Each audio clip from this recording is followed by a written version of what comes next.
Assalamualaikum dan salam sejahtera. Bertemu kembali dalam Buletin Didik edisi khas malam ini 6 Oktober. Anda bersama saya Hazrina Kasim. Dan pastinya kita sedia maklum 3 atau 4 Oktober lalu sekolah telah pun dibuka secara rasminya secara berperingkat melalui fasa pelan pemulihan negara. Dan yang pastinya juga keterujaan guru-guru murid-murid untuk melakukan sesi pengajaran dan pembelajaran sudah tentulah menjadikan suasana pembelajaran lebih meriah. Namun malam ini 30 minit utama perbincangan kita ingin bawakan sorotan berkenaan dengan reaksi dan juga kelancaran tentang proses pembukaan sekolah bagi sekolah berasrama penuh. Jadi malam ini saya akan perkenalkan tetamu istimewa kita yang mana sudah pun bersedia secara dalam talian dan pastinya ini dia yang berbahagia Puan Faridah Yang Razali, Pengarah Bahagian Pengurusan Sekolah Berasrama Penuh Kementerian Pendidikan Malaysia. Assalamualaikum. Apa khabar Puan Faridah? Tak dengar tu. Assalamualaikum. Puan Faridah? Hai, Assalamualaikum. Waalaikumsalam. Apa khabar? Baik, Alhamdulillah. Hina sihat. Sihat, Alhamdulillah. Sekali lagi kita bertemu. Kalau sebelum ini, minggu lepas secara bersemuka, tapi hari ini secara dalam talian. Dan pastinya kita nak bawakan perbincangan malam ini, Puan Faridah, nak menyentuh tentang kelancaran proses pembukaan semula sekolah bagi sekolah berasrama penuh. Mungkin Puan Faridah boleh memberikan sedikit perkongsian bagaimana sebenarnya setelah setiap usaha dijalankan oleh Kementerian Pendidikan Malaysia untuk memastikan kelancaran pembukaan sesi semula sekolah ini secara berperingkat dan melihat kepada 3 ataupun 4 hari sudah bersekolah dibuka, bagaimana agaknya kelancarannya? Silakan. Okey, terima kasih Rina. Jadi sebenarnya sebelum murid-murid kembali ke sekolah iaitu kita ada kita expecting masa tu 11 ya. Kita ada 17 SBP daripada 7 buah negeri akan mula persekolahan sama ada pada 3 atau 4 Oktober. Iaitu SBP di negeri Selangor, Perak, Perlis, Sarawak, Terengganu, wilayah Persekutuan Labuan dan Negeri Sembilan. So kita expecting about 2,000 lah murid untuk kembali. Dan sebelum tu kita memang telah membuat persediaan yang rapi lah untuk memastikan bahawa keadaan adalah selamat untuk murid kembali ke sekolah setelah sekolah ditutup selama 5 bulan ya. Daripada bulan 5 sehinggalah bulan 10. Yeah. Jadi antara usaha kita ya, kita telah mengadakan libat urus ya, pengurusan tertinggi KPM telah mengadakan libat urus untuk mengetahui sentimen serta daripada pelbagai kumpulan daripada ibu bapa, guru, pengetua, kumpulan-kumpulan pakar dalam pendidikan dan kesihatan ya. Jadi melalui libat urus ni kita mendapat cadangan-cadangan untuk kita buat penambahbaikan. Jadi antara usaha yang kita laksanakan ialah untuk memastikan bahawa ekosistem sekolah berada dalam keadaan selamat. Satu caranya ialah memastikan guru 100% telah menerima vaksin, begitu juga dengan staf sekolah dan juga pekerja kontrak di sekolah iaitu keselamatan, pembersihan, dewan makan dan kantin. Dan Alhamdulillah peratus guru yang vaksin telah mencapai 99.8%, hampir 100%, kecuali mereka yang tidak dapat divaksin atas sebab-sebab tertentu. Dan selepas tu kita ada program imunisasi COVID-19 remaja dengan KKM dan MOSTI yang melibatkan pemberian vaksin kepada murid daripada umur hinggalah 17 tahun. Dan Alhamdulillah murid kita telah pun menerima vaksin ya, daripada 42,000, hampir 43,000 murid, 66% telah menerima vaksin dos pertama.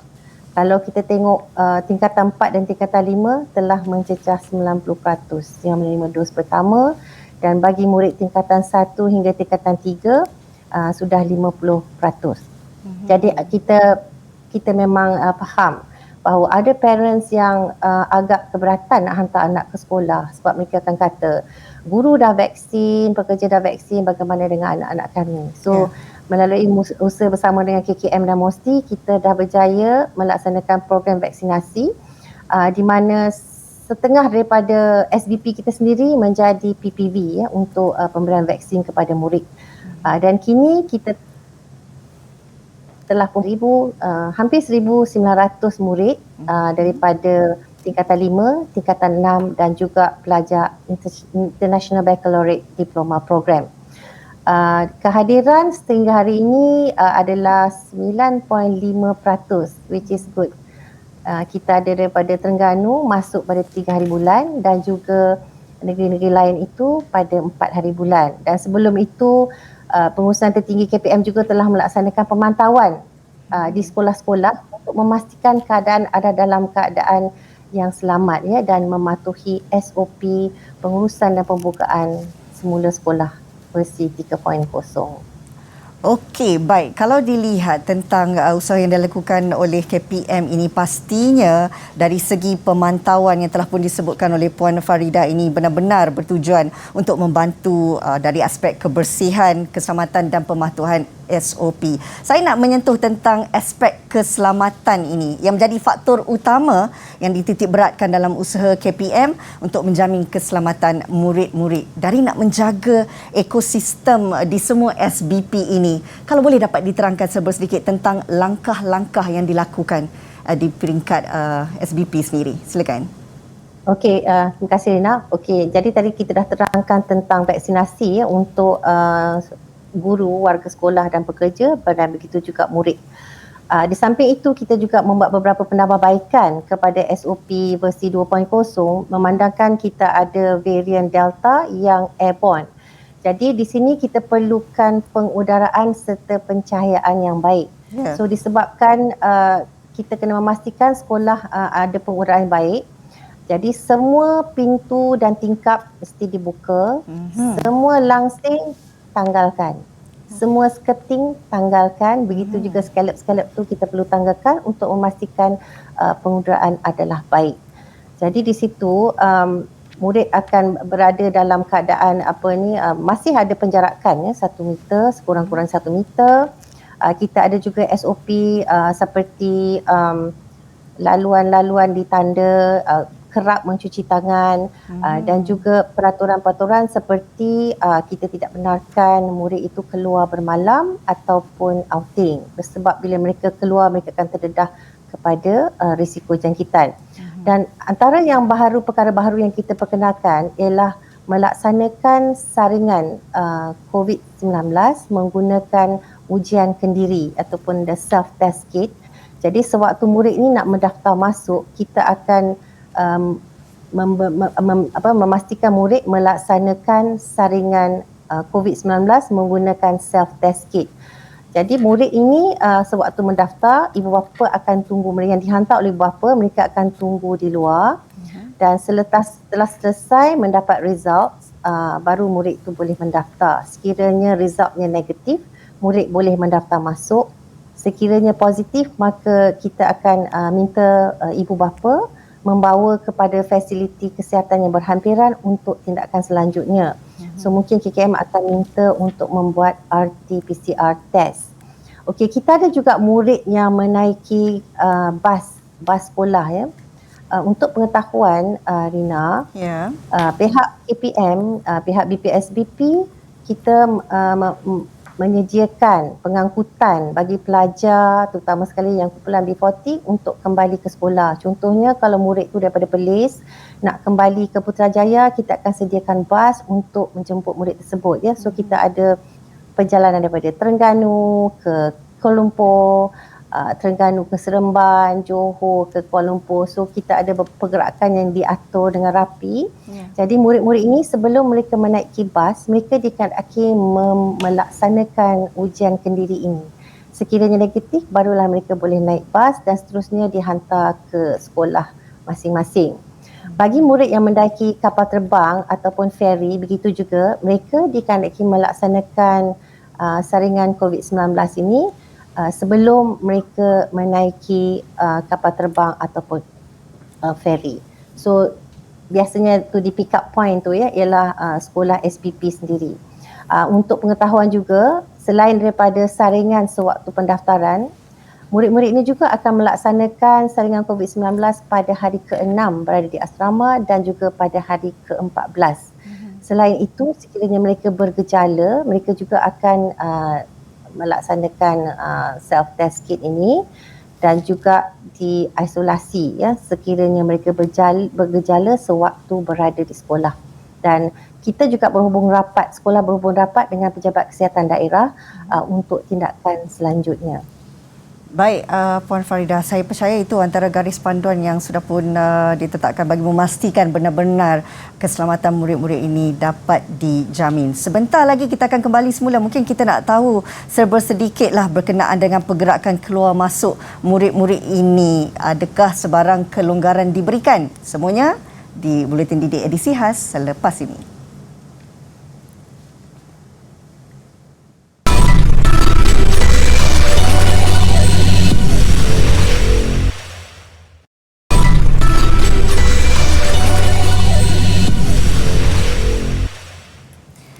Kembali semula dalam Buletin Didik Khas. Malam ini kita ingin mengetahui tentang garis panduan pengurusan dan pengoperasian Sekolah 3.0 bersama dengan yang berbagi Puan Faridah Yang Razali, Pengarah Bahagian Pengurusan Sekolah Berasrama Penuh Kementerian Pendidikan Malaysia. Kita terus nak bertanya dengan Puan, bagaimana kalau kita lihat dari segi pergerakan keluar masuk murid-murid ini? Adakah sebarang had dikenakan? Dan kalaulah berlakunya dari segi mungkin had yang diberikan itu, adakah terdapat pula kelonggaran dari segi mereka dibenarkan untuk bawa gadget ke sekolah? Silakan Puan.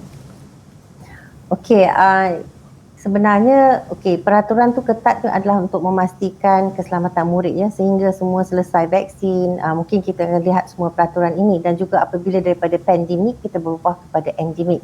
So until then kita akan mematuhi SOP sedia ada.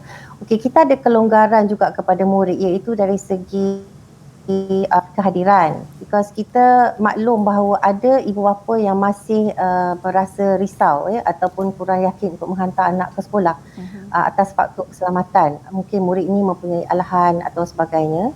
Jadi untuk ini kita beri kelonggaran untuk tidak hadir ya.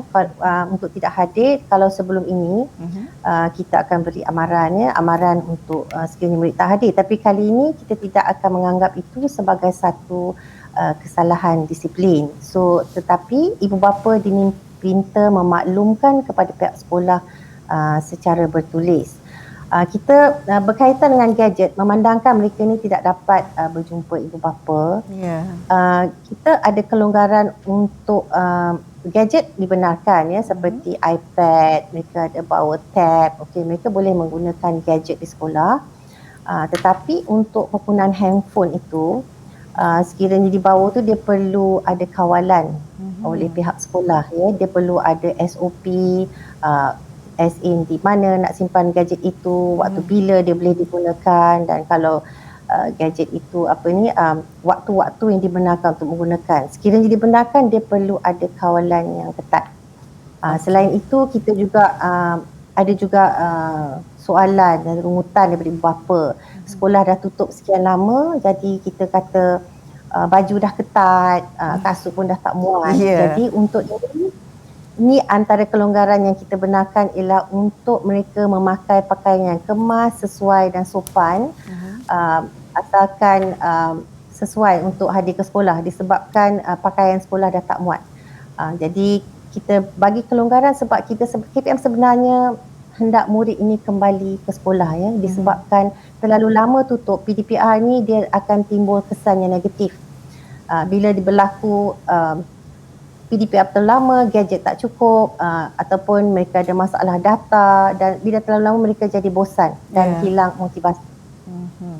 So sebab itu KPM ingin mengembalikan murid-murid ke sekolah. Kita akan beri pelbagai kelonggaran ya untuk mereka kembali.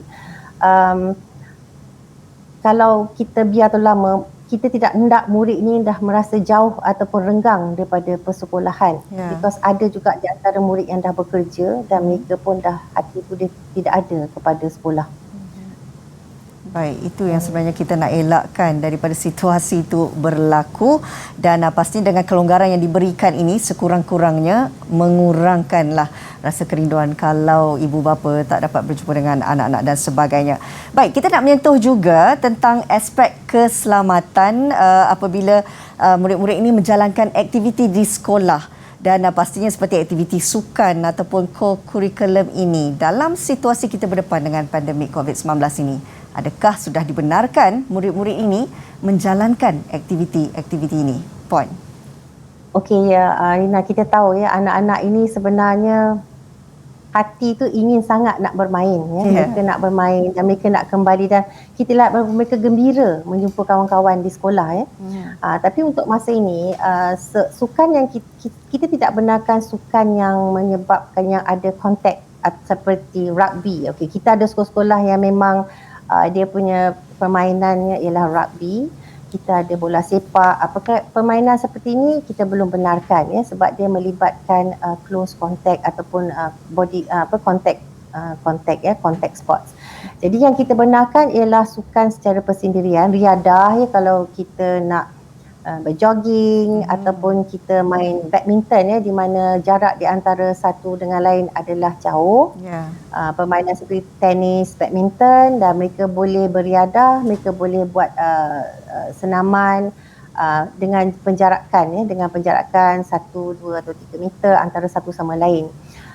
Inilah untuk memastikan murid ni perlu bergerak lah, mereka perlu bergerak. Jadi kita bukanlah kawal, tetapi sebarang pertandingan ataupun yang melibatkan penonton itu memang tidak dibenarkan kecuali secara atas talian. Okey. Baik, kita melihat banyak usaha yang dijalankan dan juga inisiatif yang digerakkan oleh Kementerian Pendidikan Malaysia ini, dan kalau boleh dikongsikan juga Puan, bagaimana pula sekiranya kalau dilihat dalam situasi sebegini dari segi pengurusan asrama itu, bagaimana mungkin boleh kita kongsikannya? Silakan. Okey, jadi begitu juga tidak ada banyak perubahan dengan SOP yang sebelum ini ya. Sebab di asrama kita ada juga peraturan murid perlu memakai pelitup muka lah kalau di sekolah, tetapi di asrama kita tak boleh nak expect dia pakai 24 jam ya. So di asrama dia bolehlah tak pakai mask, tapi di sekolah dia perlu pakai mask. Cuma di asrama itu mereka juga ada peraturan, terutama sekali sewaktu menggunakan bilik yang diguna sama, seperti bilik menggosok atau mencuci pakaian, dia perlu ada giliran. Maknanya kita hadkan bilangan pelajar yang masuk ke dalam untuk menggunakan bilik itu pada sesuatu waktu tertentu.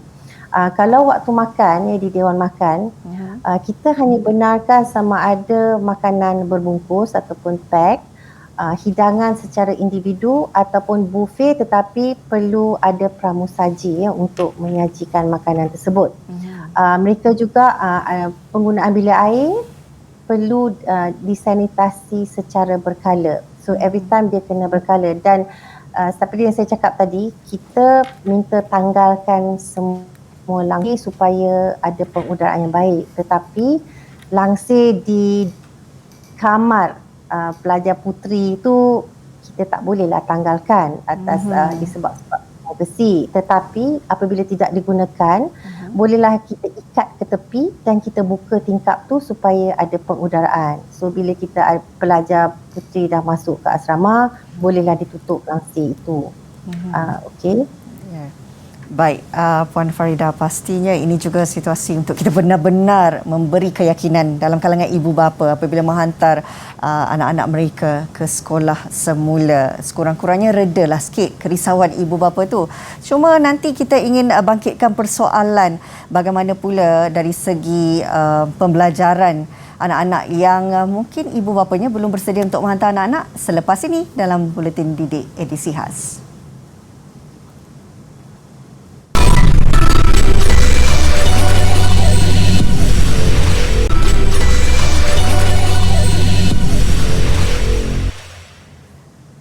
Kembali lagi bersama kami dalam Buletin Didik edisi khas. Pastinya ketika ini kita nak bincangkan tentang garis panduan perusahaan dan pengoperasian sekolah 3.0. Baik Puan Farida, kalau sebentar tadi Puan ada menyentuh berkenaan dengan ibu bapa yang tidak bersedia untuk menghantar anak-anak ke sekolah. Dan pastinya kita nak ingin tahu dari segi pembelajaran anak-anak ini bagaimana pula?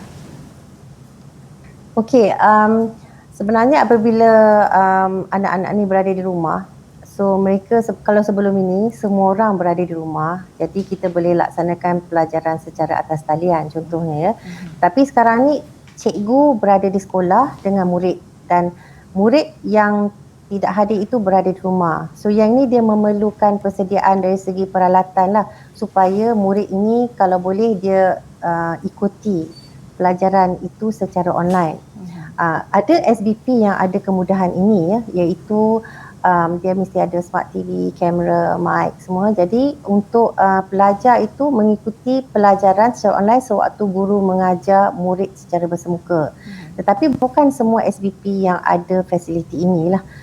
Kalau tidak, mereka boleh menggunakan, mungkin guru boleh menghantar modul kepada pelajar secara offline ya, ataupun dia boleh menggunakan sama ada WhatsApp atau Telegram ataupun melalui email. Itu yang boleh dilaksanakan lah untuk pelajar yang tidak hadir ke sekolah. Jadi walau macam mana pun KPM memang akan melaksanakan yang terbaik untuk memastikan semua pelajar itu boleh kita kata kita ada juga catch up plan ya, sewaktu mereka dah balik ini untuk memastikan tiada keciciran pembelajaran yang berlaku. Dari segi tindakan disiplin pula bagaimana Puan Faridah? Okey, kita fahamlah bahawa keadaan ini sekarang ni dia tak sama dengan sebelum pandemik ya Rina. So kita tak boleh nak bertindak sama. Pelajar kita mesti ingat dia mengalami tekanan apabila PDPR terlalu lama. Jadi macam-macam dah berlaku disebabkan perubahan, kadang-kadang kedai rambut pun tutup begitu lama ya. Jadi kadang-kadang kita sekarang dah buka pun tak berani nak pergi kan. Saya pun dah setahun lebih tak pergi. Kita tak berani nak pergi, jadi disebab itu mungkin pelajar datang dalam keadaan rambutnya sedikit panjang, maka kita beri kelonggaran lah, maknanya kita tidak akan ambil tindakan dari segi asalkan kemas ya, penampilan kita kemas. Kita juga meminta jugalah agar guru-guru ni perlu banyak bersabarlah dalam mendidik pelajar ya. Mereka akan melaksanakan perkara-perkara seperti lambat masuk kelas. Kadang-kadang bila ada PDPR tu mereka lambat masuk ataupun kadang-kadang tak masuk. Jadi perkara macam ni perlu ada komunikasi lah di antara guru dan pelajar. Selalunya bila pelajar tak hadir, guru akan panggil nama ataupun call ya. Call pelajar, call ibu bapa memaklumkan bahawa anaknya tidak hadir. Kita banyak menggunakan pendekatan memujuk. Okay, dalam kita mengejar kecemerlangan akademik, kita mesti ingat juga beri tumpuan kepada kesihatan mental pelajar. Yang ini juga perlu diberi perhatian. Ya, kita mesti ingat bahawa keadaan ini adalah satu keadaan yang tak natural ataupun bukan semula jadi untuk pelajar ini belajar secara PDPR sebegitu lama. Jadi disebab itulah kita hendak kembalikan mereka ke sekolah dan kita mintalah supaya guru-guru pihak sekolah banyak-banyak bersabar dengan anak-anak ini ya. Kita perlu mengambil kira kesusahan ibu bapanya itu melaksanakan PDPR. Dalam masa kita bekerja, kita perlu juga attend anak-anak punya PDPR. Kadang-kadang tak ada di rumah, anak-anak tu entah masuk entah tidak. Jadi ibu bapa juga ada yang terkesan dengan COVID-19. Jadi bila dia terkesan mungkin hilang pekerjaan. Kalau dulu ada pendapatan tinggi, sekarang dah tak ada pendapatan. Jadi ada banyak isu-isu yang perlu kita fikirkan. Maka pelajar ni semua tak sama. So kita mintalah pihak sekolah, guru, pendidik bersabar dengan anak-anak ini. Kita pun tak tahu bagaimana keadaan mereka di sekolah ya. Mungkin ada yang didera, kita pun tak tahu. Jadi adalah penting bagi guru berkomunikasi dengan parents secara berhemah, memandangkan banyak isu-isu yang melibatkan sensitiviti ya. Berkomunikasilah secara berhemah dengan ibu bapa sekiranya anaknya itu tak hadir kelas ataupun tak buat kerja rumah. Kita banyak menggunakan pendekatan memujuk ya, insya-Allah. Bila mereka dah kembali ke sekolah, mereka gembira, kita dah melaksanakan yang terbaik untuk mereka dan mereka gembira dan keadaan dah pulih semula, maka bolehlah kita fokus kepada akademik dan sebagainya. Baik Puan. Satu persoalan mungkin saya boleh ajukan kepada Puan Faridah. Dalam situasi sekarang ini sekolah sudah pun dibuka, katakanlah dalam tempoh pembelajaran selepas ini ada murid yang merasakan nak kembali semula ke rumah. Adakah situasi ini dibenarkan?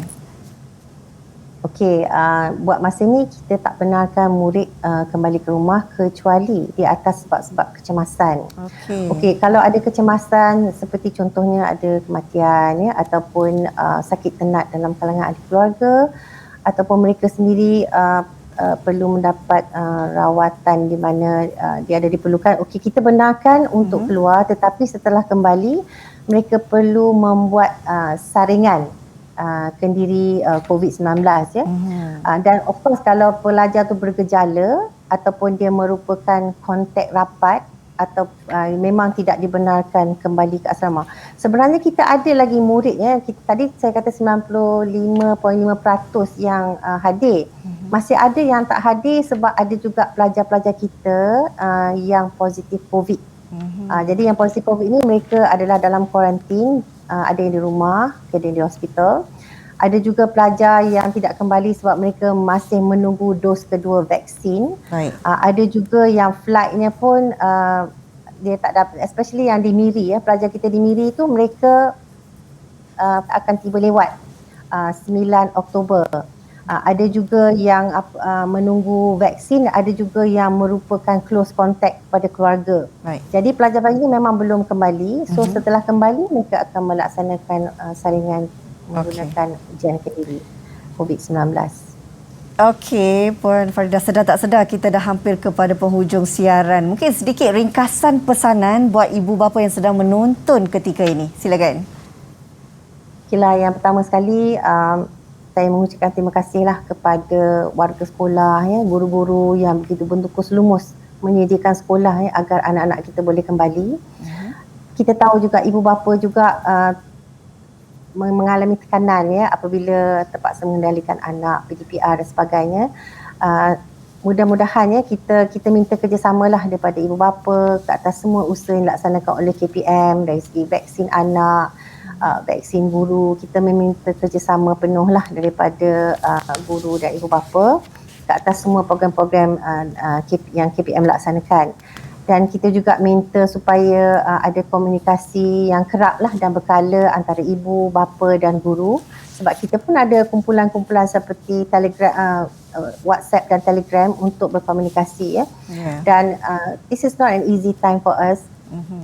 Kita perlu bersabar dalam mendidik supaya anak-anak ini boleh kita gilap potensi mereka. SBP ni ialah tempat di mana kita menggilap potensi anak-anak ini supaya mereka boleh menjadi pemimpin.